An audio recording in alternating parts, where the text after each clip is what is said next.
Hello friends, welcome to our channel all time real fact న్యూస్కి స్వాగతం. Good morning to all.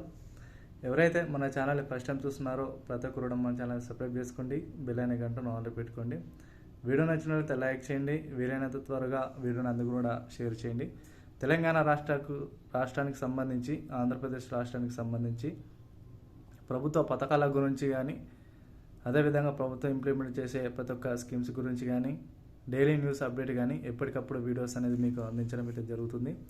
మన ఛానల్లో ప్రతి వీడియో అనేది మీకు యూస్ఫుల్ అయ్యే జెన్యూన్ ఇన్ఫర్మేషన్ అనేది వార్తాపత్రికలో వచ్చిన న్యూస్ ఆధారంగా, అదేవిధంగా ఇతరత్ర అధికారుల నుంచి సమాచారాన్ని కానీ, ఇతరత్ర మీడియా ద్వారా వచ్చిన సమాచారాన్ని కానీ కొంతవరకు మీకు అందించే విధంగా మన ఛానల్ అయితే మీకు ఉపయోగపడుతుంది. ఇప్పుడు ఆంధ్రప్రదేశ్లో పెన్షన్లకు సంబంధించి ఒక విషయాన్ని అయితే మీకైతే తీసుకురావడం జరిగింది.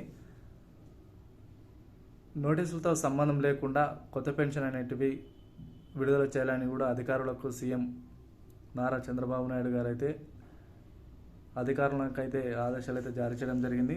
గతంలో చూసుకున్నట్లయితే అనర్హుల జాబితా నుండి ఎవరైతే వికలాంగులు ఉన్నారో వారు 40% కంటే తక్కువ ఉన్న వారందరినీ కూడా వికలాంగుల జాబితా నుండి తొలగించడం జరిగింది. వారికి అందరికీ కూడా నోటీసులు అయితే మళ్ళొకసారి ప్రభుత్వం అయితే అందజేయడం జరిగింది. ఈ నోటీసులో భాగంగా ఎవరైతే 40% పై బడిన వారు, 85% కంటే తక్కువ ఉన్నవారు ప్రతి ఒక్కరు కూడా వారు మళ్ళీ వారికి అయితే పెన్షన్ అనేది ఇవ్వడం అయితే జరుగుతుంది. ఎవరైతే సరం సర్టిఫికేట్ పెట్టలేక 40% వైకల్యం లేక అనర్హుల జాబితా నుండి తొలగించబడ్డారో వారందరినీ కూడా ప్రభుత్వం అయితే ఏరివేయడం అయితే జరిగింది. వారికి ఎట్టి పరిస్థితుల్లో కూడా పెన్షన్ అనేది ఇవ్వబోమని కూడా చంద్రబాబు నాయుడు గారు అయితే కీలక ఆదేశాలు అయితే జారీ చేయడం జరిగింది. మళ్ళీ వారికి అందరూ కూడా నోటీసులో సంబంధం లేకుండా మరొక అవకాశం అయితే అప్లై చేసుకునే విధంగా అయితే ప్రభుత్వం అయితే కల్పించడం జరిగింది.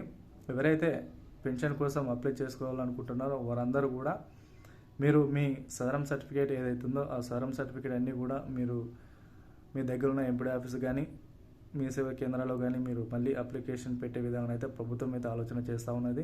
కాబట్టి మిత్రులారా, ఎవరైతే కంపల్సరీగా పెన్షన్ అయినా కానీ ఇతరత్ర ఏ పథకాలైనా కానీ మీకు జెన్యున్గా ఒరిజినల్ సర్టిఫికేట్స్ ఏదైతే ఉంటేనే మీరు కంపల్సరీగా అవి పెట్టగలరు. లేనిచో మీకు ఆ యొక్క పథకమేనే కాక వేరే ఏ ఇతర పథకాలు కూడా మీరు అనర్హులుగా భావించి రాష్ట్ర ప్రభుత్వం అయితే మిమ్మల్ని తొలగించే అవకాశాలు అయితే కనిపిస్తున్నాయి. కాబట్టి దీన్ని దృష్టిలో ఉంచుకొని పెన్షన్దారులు అందరూ కూడా సరం సర్టిఫికేట్ కూడా మీరైతే దానికి అటాచ్మెంట్ అయితే చేయండి. అదేవిధంగా పెన్షన్ సంబంధించి పరిశీలించినట్లయితే 4,000 రూపాయలు, 6,000 రూపాయలు, 15,000 రూపాయలు ఈ విధంగా అయితే 3 విధాలుగా రాష్ట్ర ప్రభుత్వం అయితే అందజేయడం జరుగుతుంది. అంటే పర్సంటేజ్ పరంగా 40%, 80% ఇలా పర్సంటేజ్ పరంగా లెక్కలో చూసుకున్నట్లయితే వారికి ఎంత పెన్షన్ అనేది మీకు మరొక వీడియోలో మీకు సవివరంగా లెక్కలు అనేటివి మీకు అర్థమయ్యే రీతిలో మీకు అయితే అందించడం అయితే జరుగుతుంది. కాబట్టి వీడియో చూసిన ప్రతి ఒక్క మిత్రులు కూడా వాయిస్ కానీ, అదేవిధంగా మీకు ఏదైనా అర్థం కాకుండా కూడా ప్రతి ఒక్కరు కామెంట్ రూపంలో తెలియజేయండి. అదేవిధంగా ఇలా చూసుకున్నట్లయితే రేపు రానున్న రోజులలో కూడా రాష్ట్ర ప్రభుత్వం అయితే పెన్షనర్లకు మరిన్ని గొప్ప అవకాశాలు అయితే కల్పించడం జరుగుతుంది. ఇటు తెలంగాణ ప్రభుత్వం కూడా ఆసర్ పెన్షన్కు సంబంధించి సెప్టెంబర్ నెల పెన్షన్ ఏవైతున్నాయో అవన్నీ కూడా అర్హుల ఖాతాలో ఈ సెప్టెంబర్ నెల పెన్షన్కు సంబంధించి కూడా విడుదల చేసే అవకాశాలు అయితే కనిపిస్తున్నాయి. రానున్న రోజులలో చూసుకున్నట్లయితే సెప్టెంబర్ 2వ వారం లేదా 3వ వారంలో పెన్షన్లు మనకు ఎన్నికల నోటిఫికేషన్ అనేది రాబోతుంది. ఎలక్షన్స్ ఉన్న కారణంగా ముందుగానే సెప్టెంబర్ నెల పెన్షన్ అనేటివి అర్హుల ఖాతాలో జమ చేసే విధంగా రాష్ట్ర ప్రభుత్వం అయితే కీలక ఆదేశాలు అయితే జారీ చేయడం జరిగింది. వీటిని లెక్కలోకి చూసుకున్నట్లయితే దాదాపు ఒక వ్యక్తికి అంటే వికలాంగులకు 6,016 రూపాయలు కానీ, అదేవిధంగా పెన్షన్ తీసుకుంటున్న వారు వృద్ధులు ఎవరైతే ఉన్నారో వారికి 4,016 రూపాయలు కానీ, గతంలో చెప్పినట్టు 6 గ్యారంటీల్లో ఈ యొక్క పథకాలను ఇంక్లూడ్ చేసి పెన్షన్ అనేది భారీగా పెంచే అవకాశాలు అయితే కనిపిస్తున్నాయి.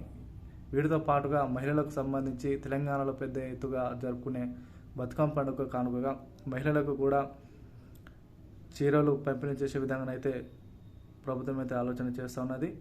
నాసిరకం చీరలు కాకుండా చేనేత కార్మికుల ద్వారా తయారు చేసిన సిరిసిల్ల నుండి వారి యొక్క చీరలు పంపిణీ చేసే అవకాశం అయితే కల్పిస్తున్నారు. వీటికి అనుగుణంగానే ఇతరత్ర రాష్ట్రాల నుండి దిగుమతి చేసుకోకుండా మన సొంత రాష్ట్రంలోనే సిరిసిల్ల కానీ ఇతరత్ర జిల్లాలో ఎక్కడైతే చేనేత కార్మికులు ఉన్నారో వారికి పని కల్పించే విధంగా అయితే ఈ విధంగా కూడా ఉపయోగపడుతుందని రాష్ట్ర ముఖ్యమంత్రి రేవంత్ రెడ్డి గారు అయితే కీలకమైన నిర్ణయం అయితే తీసుకోవడం జరిగింది. వీటితో పాటు మహిళలకు సంబంధించి కూడా 2,500 రూపాయలు పోయి కూడా త్వరలోనే ఒక నిర్ణయం తీసుకునే అవకాశాలు అయితే కనిపిస్తున్నాయి. ఏది ఏమైనా కూడా ఇటు తెలంగాణ ప్రభుత్వం కానీ అటు ఆంధ్రప్రదేశ్ ప్రభుత్వం కానీ తాజాగా మహిళలకు సంబంధించి కానీ పెన్షన్లకు సంబంధించి కానీ కీలకమైన పథకాలతో ముందుకు దూసుకుపోతున్న తరుణంలో కొంతవరకు అయితే మేలు జరుగుతున్నాయి, కొంతవరకు అయితే చాలా వరకు అయితే యూజ్ అయితే అవ్వట్లేదు. వీటిని ప్రభుత్వం అయితే చాలా వరకు పరిగణలోకి తీసుకోండి. అదేవిధంగా ఆంధ్రప్రదేశ్ ప్రభుత్వం కూడా మరిన్ని పథకాలతో ముందుకు దూసుకెళ్తున్నాయి. వీటిని లెక్కలకు చూసుకున్నట్టయితే ఒకసారి మనకు ఆంధ్రప్రదేశ్ రాష్ట్ర ప్రభుత్వం ఇటు తెలంగాణను అనుసరించి అటు కర్ణాటకను అనుసరించి చూసుకున్నట్టయితే ఉచిత బస్సు ప్రయాణం అనేది కల్పించడం జరిగింది. ఆ ఉచిత బస్సు ప్రయాణంలో ఆంధ్రప్రదేశ్ అయితే కొన్ని బస్సుల వరకు మాత్రమే ఆ యొక్క ప్రయాణాన్ని అయితే కొనసాగుతుండడం జరిగింది. ఇటు తెలంగాణ ప్రభుత్వం కూడా ఉచిత బస్సు ప్రయాణం అనేది చాలా వరకు యూస్ఫుల్ అవుతుందని చాలామంది మహిళలు అయితే తెలపడం జరిగింది. పురుషుల నుండి కూడా చాలా వరకు అయితే ఒత్తిడి రానున్న నేపథ్యంలో మరి వీటిపై మీరు కామెంట్ చేయండి. ఆంధ్రప్రదేశ్ రాష్ట్ర ప్రజలు కానీ తెలంగాణ రాష్ట్ర ప్రజలు కానీ ఉచిత బస్సు ప్రయాణమైన అది ఏ విధంగా ఉపయోగపడుతుందో అందరూ కూడా కామెంట్ చేయండి. ఏది ఏమైనా ఇటు తెలంగాణ అటు ఆంధ్రప్రదేశ్ రాష్ట్రానికి సంబంధించి ఏ ఒక్క పథకాలైనా కీలకమైన అప్డేట్స్ అనేది ఎప్పటికప్పుడు మీ వీడియోస్ అనేది అందించడం జరుగుతుంది. మన ఛానల్ని ఫస్ట్ టైం చూసినట్లయితే లైక్ చేయండి, కామెంట్ చేయండి, అదేవిధంగా సబ్స్క్రైబ్ చేయడం మర్చిపోకండి. డైలీ మీ యూస్ఫుల్ ఇన్ఫర్మేషన్ అనేది మన ఛానల్లో మీకు ఎప్పటికప్పుడు సమయానుసారంగా నిర్దిష్టానుసారంగా మీకు అయితే వీడియోస్ అయితే అందించడం అయితే జరుగుతుంది. కాబట్టి మిత్రులారా, ఎవరైతే మన ఛానల్ని ఫస్ట్ టైం చూస్తున్నారో సబ్స్క్రైబ్ చేసుకోండి, బెల్ ఐకాన్ గంటను ఆన్లో పెట్టుకోండి.